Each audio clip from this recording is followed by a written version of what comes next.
Hey guys, new video for Path of Exile. So this video we're going to go over a life-based armor stacker. I kind of wanted to try out life-based armor stacker on Chieftain and Juggernaut specifically. I think Juggernaut is going to be quite good. In this video we're going to go over a Chieftain version. So why life-based armor stacker? Well, basically you do get a lot of access to some defensive layers that are only available to life-based builds. For example, like using stuff like the fourth vow in combination with divine flesh, and it can be made for quite a lot cheaper than some energy shield versions of the build. This character we're going to look at today was made in about 50 divines, and you could probably make it quite a lot cheaper by getting some cheaper items. We'll go over that later. I did like buy all my flasks. I bought all the gems and all that kind of stuff. So if you just, bought gems from Lily, leveled up your own gems, made your own flasks, or bought cheaper flasks, you can see all of mine are like max rolled. Then you could probably get, make it for quite a lot cheaper, maybe 30 div or less or so, something like that. So quite a lot more accessible to a lot of people, I'd say. And this kind of build with, for example, with the fourth vow and divine flesh, is giving you quite a lot of elemental damage mitigation, so you don't have to do things like, say, you don't have to buy the unbreakable jewels on Chieftain, you don't have to go transcendence. You still get a decent amount of mitigation, elemental max hit from this combination, and it can be done on quite a lot of different ascendancies. So for example, something like a champion, or if you wanted to do Pathfinder with no transcendence, or say you want to play a witch armor stacker, but you need to get your elemental hit mitigation somewhere.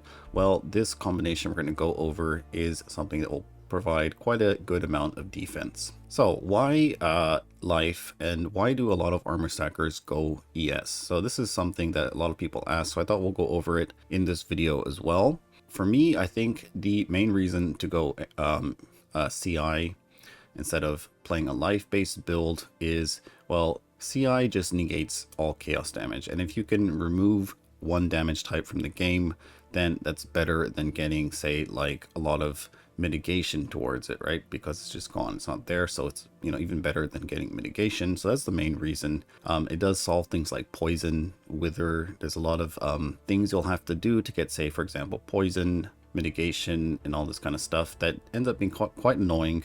You do also have to get chaos resistance if you're a life-based build. And for armor stackers, suffixes on items are quite important, because those suffixes can be things like fire resistance, all resistance, or intelligence that are going to either give you damage or defense. So you have to spend extra slots on your gear to get your chaos res. So that's another downside. Also, for life-based builds, notice on the tree that we are actually going and picking up a lot of life nodes, right? We're having to spend a lot of our points on life just to increase our life. Whereas if you go CI, all you have to do is get discipline, because discipline's an aura, gives you energy shield, and you can increase that with aura effect. So ends up having a little bit better synergy end game, I'd say, because, well, you can increase your defense from discipline with your aura effect, and a lot of you can get a lot of energy shield just from the base of your item, right? So you can get like a hubris circlet. It's going to give you quite a lot of energy shield, and you don't really have to spend points on the tree to actually go and get energy shield to get a decent amount of it. Whereas for a life-based build, you're going to be spending quite a lot of points on the passive tree just to get your life. So end of the day, CI uses less points, has better mitigation because of chaos damage just being gone from the game. And you can scale your defense with your aura effect, mainly because discipline exists in the game. So that's the two main reasons that I think that CI is going to be better end game. But for a build like this, where you're on a budget, life-based builds definitely do work. And I think on Juggernaut, life-based build really does make sense. And it is actually quite powerful because of the untiring node Juggernaut gets, giving you a lot of life regeneration. So in this video, we're not going to go over Juggernaut, the setup for that. We're going to go over a Chieftain version, but this setup that we're doing can be adapted to many different builds, many different ascendancies, and you can probably get similar results, maybe a little bit less damage because Chieftain does have some benefits for giving us extra damage. But yeah, the fourth vow setup with Divine Flesh basically is what we're doing today. Alright, so what can this character do and what can it not do? So far, this character is being able to do T16, like sort of juiced maps. We're going to show a essence map on Strand with like the these kind of essence here, and then we're going to have the boss fully juiced up with essences and we'll go kill him. That kind of level of stuff this character can do. This character had trouble with back to basics T17s. You know, when you have the Nemesis Scarab and you have you roll the map for +2 rare modifiers, it was just getting one shot in those kind of maps. So definitely not enough defense, I would say, and damage was a little bit lacking as well. So I don't really think this is B2B capable. It also couldn't do the feared Valdo's map. The Shaper Ball just kind of one-shots him. So doesn't really have very high hit damage mitigation, but it is actually quite a lot higher than if you just had, say, like 90 max res and just armor, right? So this combination is giving you quite a lot of extra hit mitigation, which is quite nice, but at the current state of investment, not really capable of pushing into those harder, you know, level of content. This build has killed non-Uber bosses, so we'll do a Eater of Worlds. You can see that it's totally no problem. So you could probably get your Void Stones on this, probably do some challenges, do T16 juiced mapping, and non-back to basics T17s was actually not a problem. Maybe we should run one of those as well. Alright, so let's run a Eater of Worlds, just normal map, take out the scarabs. So this guy is not really all that hard, I would say. You can see, not really taking that much damage.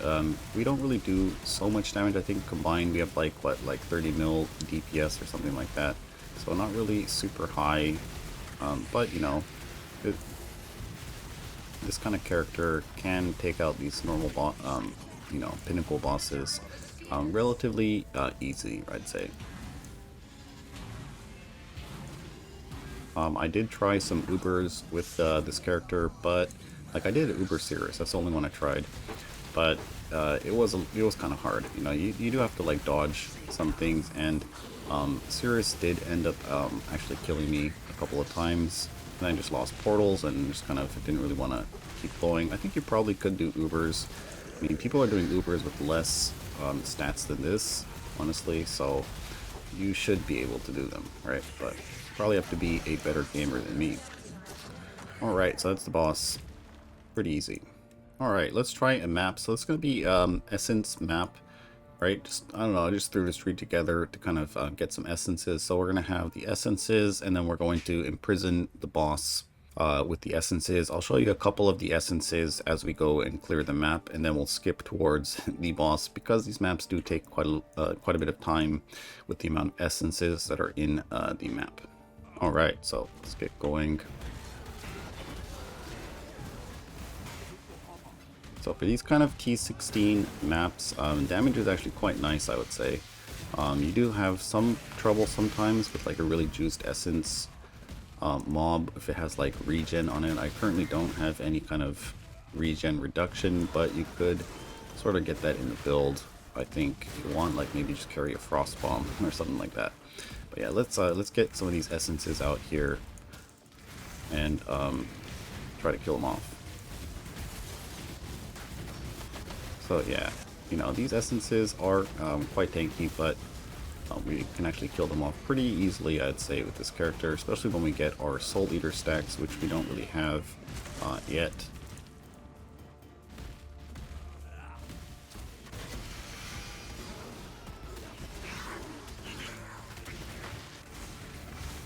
Alright, let's get a few of these out here.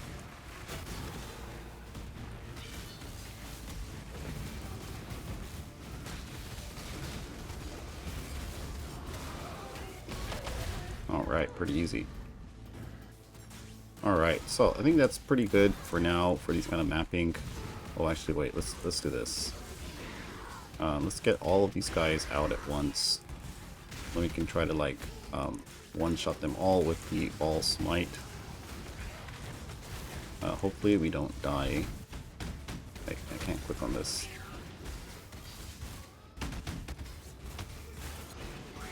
There we go. Alright, here we go. Let's open the breach as well.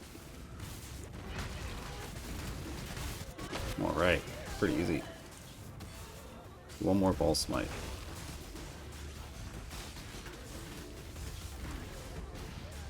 So, yeah, pretty cool. Man, Smite Divine Judgment, once again, really amazing. Especially in, like, Breach and stuff like that. Alright, so, I think we'll go and skip over to the boss after this, so you guys can kind of see what it looks like against a boss full of essences. Alright, so, we're here at the boss. Put a portal down because, you know, this guy could actually kill us. Probably should have... oh, actually, yeah, we probably should have put our belt on. I realized we didn't even have the belt on for the whole map. Okay.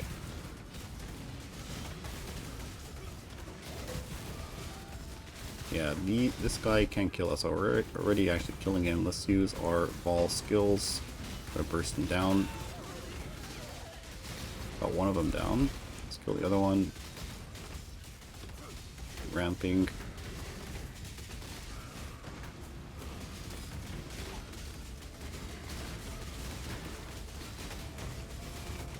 Alright, pretty easy.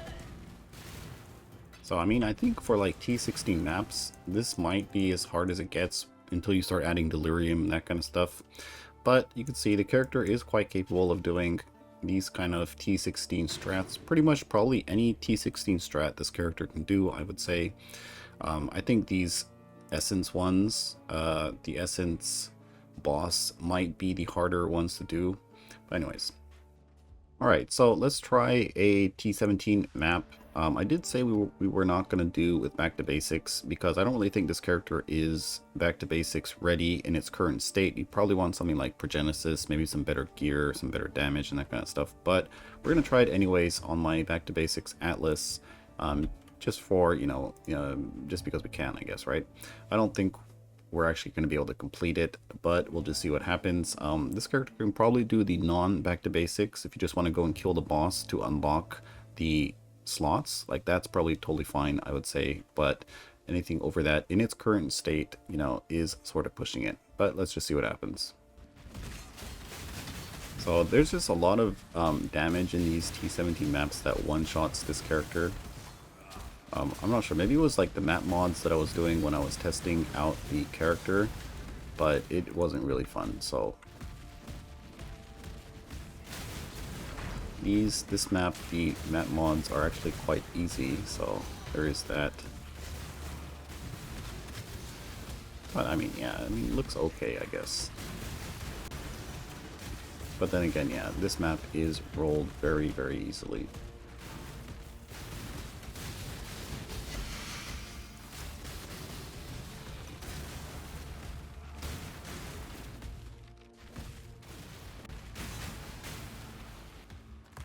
Alright, so we arrived at the boss, so let's go in and see what happens.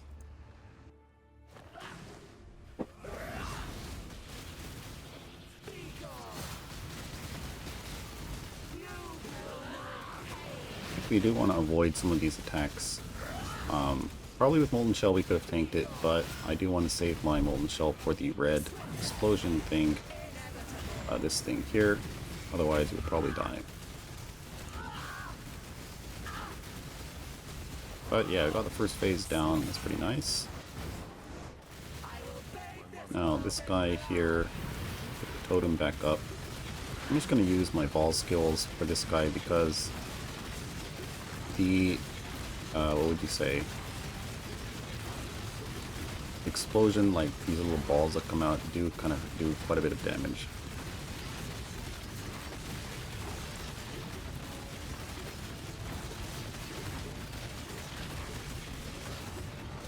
Man, these totems are so useless. Alright, so kill them off. Now let's just eat Lycia. Use our ball skills again.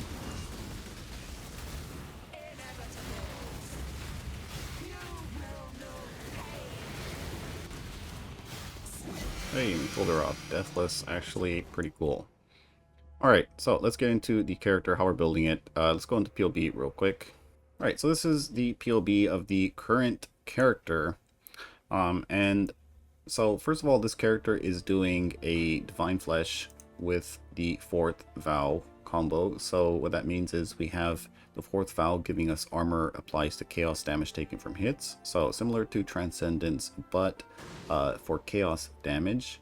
And then with the Divine Flesh Keystone, we convert 50% of our elemental damage we take gets taken as chaos damage, which then gets the bonus of the armor applies to chaos damage taken from hits from the 4th vow. So basically we're getting something like Unbreakable on our elemental hit mitigation, sort of the same idea kind of, but so that's sort of the main defense of the character. And then I guess we do have 90 max res. We have some armor, a little bit low on the side, armor side, and that's about it for our defense. So overall, these numbers do look pretty nice. This is with like Molten Shell up, all that stuff, of course. So if we take it off, you can kind of see what we're normally looking at, about 50k max hit, which is quite low actually. Like I said, that's why this character does have trouble in harder content where there is quite a lot of damage, but for the most part, for like T16s and that kind of stuff, these kind of stats are going to be enough to do most of that kind of content. We're also using a Defiance of Destiny. This one I actually bought for like 3 div and I divined it myself. I was using it at the minimum roll of the the 25% of missing unreserved life before being hit by an enemy. And that was actually totally fine too in maps and stuff like that. But then I decided, well, I have a bunch of divines, so might as well just try and divine it and see what happens. And I managed to get this in like 3 div, so it's kind of cool. We're also going for the Eldritch Battery, basically going and grabbing it over here. And you might think, well, why don't you use the what's that helmet? There's a helmet, right, that gives you Eldritch Battery, Devouring Diadem or something like that. And I guess I don't really like that helmet, honestly. I think low budget, I don't like it. Medium budget, maybe it's kind of just okay. End game, definitely don't want to use it. Well, why is that? So low budget, well, you probably want to use the Formless Flame. Otherwise, where you're going to get your overcap scaling?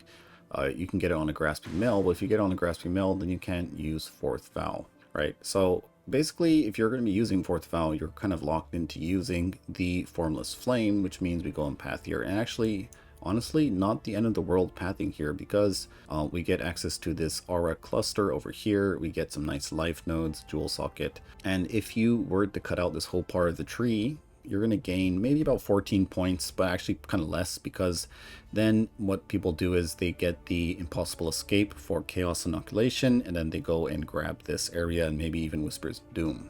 So a setup using a Diadem and a Grasping Mail might have a few extra points to go and grab, maybe some life nodes. There's not really much else that will change besides you get a little bit more life, so I don't really think it's actually worth it to use the Diadem at all, honestly.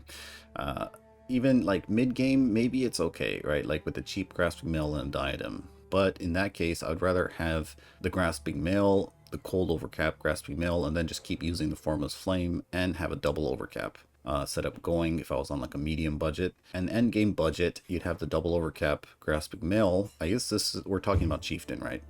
You'd have the double Overcap Grasping Mail, and then you would probably want to use a like Deicide Mask or Evasion Energy Shield Mask with a lot of gem levels, maybe even a synthesized helmet with aura effect. That's kind of why endgame a Diadem just doesn't make sense, because, well, I mean, you're not going to be able to get that kind of helmet on a Diadem. Basically, you're going to be losing out on a lot of aura effect, gem levels, and this kind of stuff. So that's why I think maybe only medium budget builds might benefit from that, but even then, I still want to use the Formless Flame. Okay, let's go over some of the gear over here. So for the weapons, I did find these pretty cheap. I think there were only one divine for this with the enchant, so I think that's kind of a steal, but you don't really need to buy one with the enchant. I mean, that's only going to give you damage, and if you're on a very tight budget, you can even just get the cheapest Dream Feather you can find, and that'll be quite nice. Basically, you know, you can get a 40C sword and then upgrade it later when you have more currency, so that's some place you can sort of save currency. Okay, so for the helmet, I am running one with +2 aura, and you guys might think like, oh my god, this is like 40 div, but like I said in a lot of my other videos, you basically just make your own. So I actually hit this on the first Vol Orb I tried, but you know, you buy like 10-20 of these and you're definitely going to get one that will work. You can do aura gems, you can do duration gems, you can do fire gems and that kind of stuff. Those will all work. And guess what? You don't even really need the +2 at all. You can just use a normal helmet and still be fine, because let's go take a look in POB. So if we remove this aura gem over here, our purity is going to be level 21 only, and you can see we're going to lose some damage, 6% DPS loss, but not really even that bad, right? Still at 29 million. You can see our resistances are still 90. That's with the flask up, so the only real difference in having a +2 in this sort of build, because we're on Chieftain, is that when our flask is down, we're at 84 res with a non +2, and with the +2 helmet, you'll be at 87 max res when your flask is down. So that's really the only difference, and then you lose a little bit of damage. Not really even that important. You can totally play without a +2.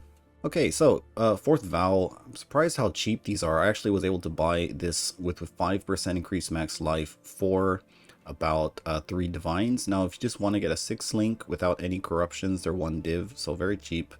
You do want to make sure you get a very good roll on the energy shield for your Eldritch Battery.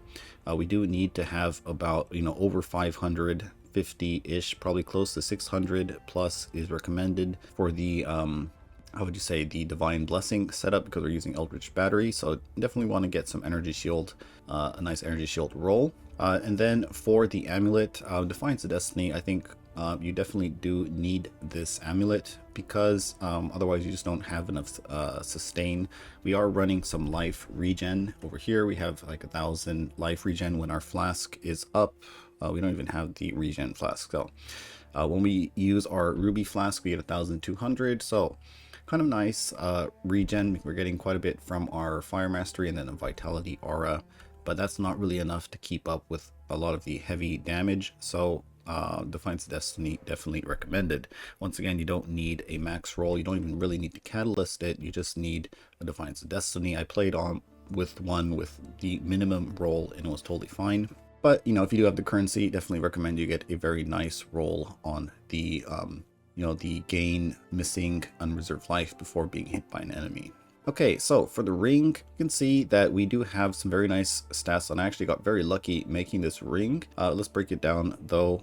If you see, we are getting a lot of chaos res from this ring, but if you look at my chaos res, I'm way overcapped on chaos res, 146% chaos res. So don't even really need to get a tier 1 chaos res roll on your ring. So you could definitely get by with even just like a tier 1 or tier 2 chaos res roll.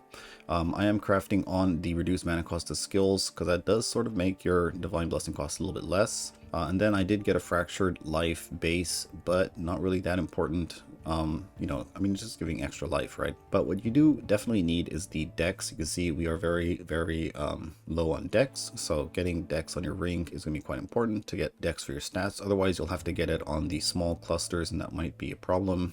I mean, if you're just, you know, on a budget and you're rolling it, could take some time to get it. So definitely recommend you get as much dex as you can on the ring. Yeah, but basically this was just crafted with the dex essence, pretty much. Okay, so for the gloves, Soul Ascension, these ones costed like 2 div for +5 souls. Very nice. This also does come with chaos resistance, so that's quite nice. Once again, you know, Chieftain, very, very good to use Soul Ascension on, because you get free Ancestral Call from your Ascendancy. If you don't want to use these, then you can go for a pair of gloves like this. This is going to give you access to Intimidate and Lightning Exposure. Even though I am using the Awakened Lightning penetration, if you didn't have Awakened Lightning pen, like you only had normal Awakened Lightning damage, then you're not going to get the exposure. So you can get it from a pair of gloves like this. Basically, you just want a pair of gloves with high evasion rating. And then we just craft with the Essence of Zeal to get some fire resistance, maybe some dex if you need it. You can also get Chaos Res here if needed. And then you just, yeah, basically, if you don't have the Fractured Life, you can just lock suffixes with the Harvest, Beast, and Reforged Life, and you'll eventually get something good.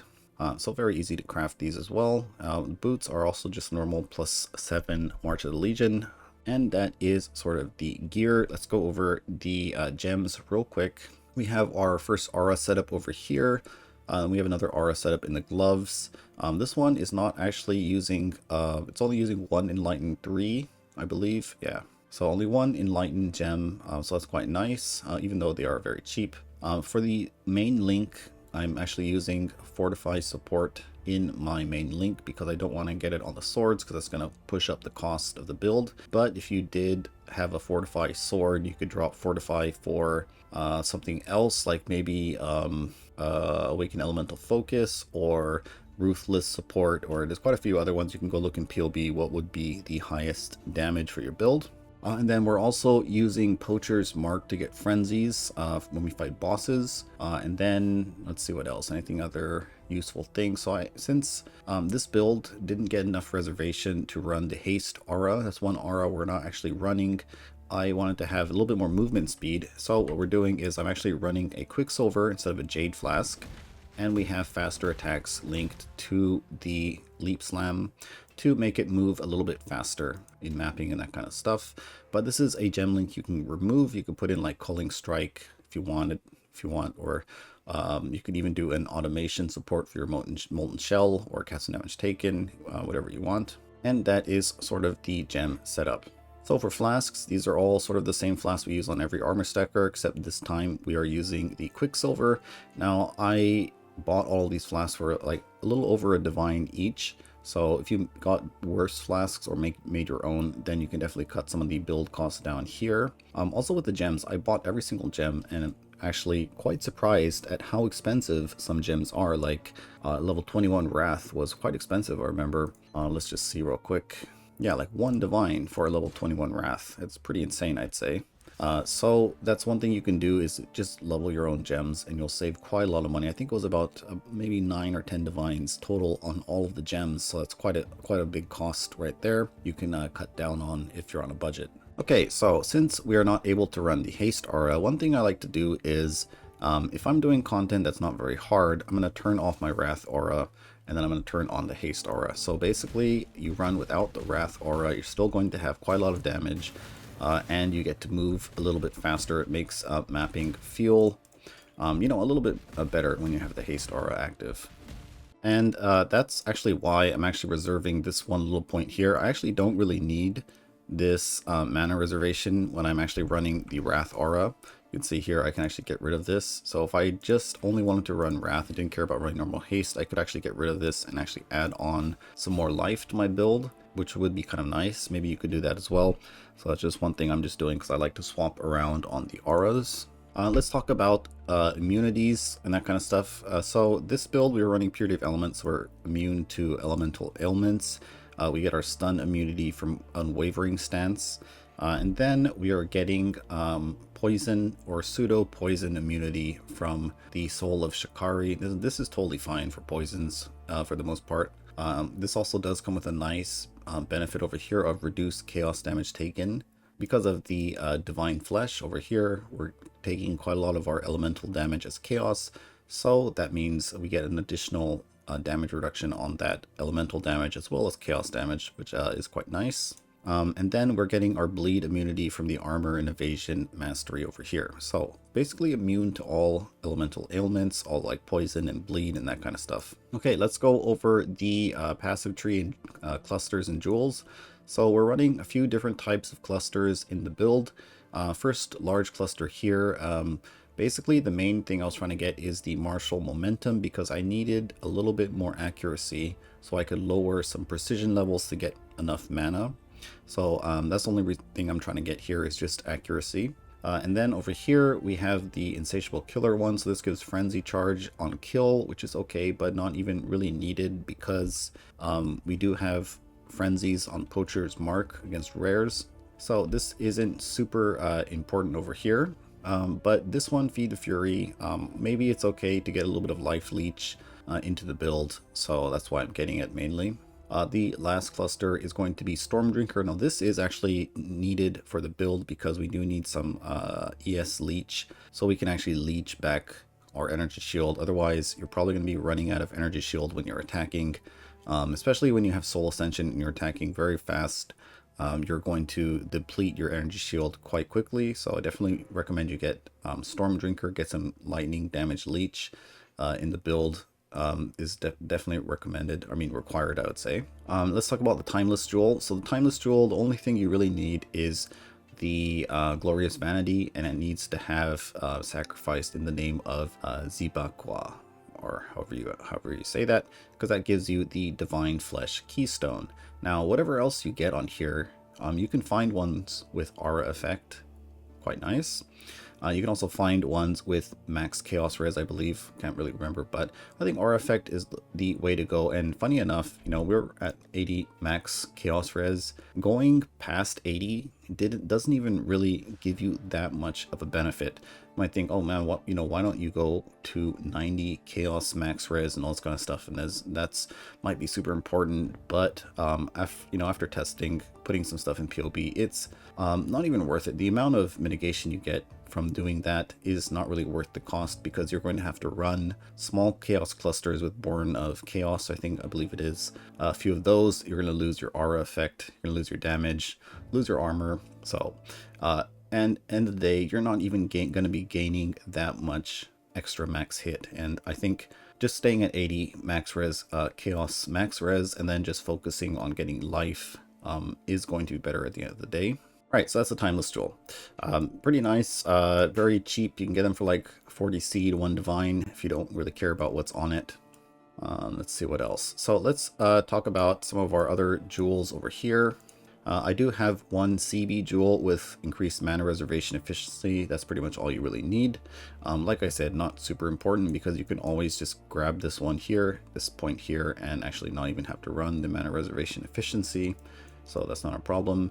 All of these small clusters I made myself. So in the actual 50, what I was saying, 50 divines for the build, I allocated 1 divine per cluster, because that's pretty much how much it would cost to make them, or probably even less to actually make all of these jewels. But I just said 1 divine to make it easy, so a little bit less there probably. All right, so Watcher's Eye, the main mod I wanted to get was the reduced extra damage from crit. Found one with attack speed precision for quite cheap. This was 4 div.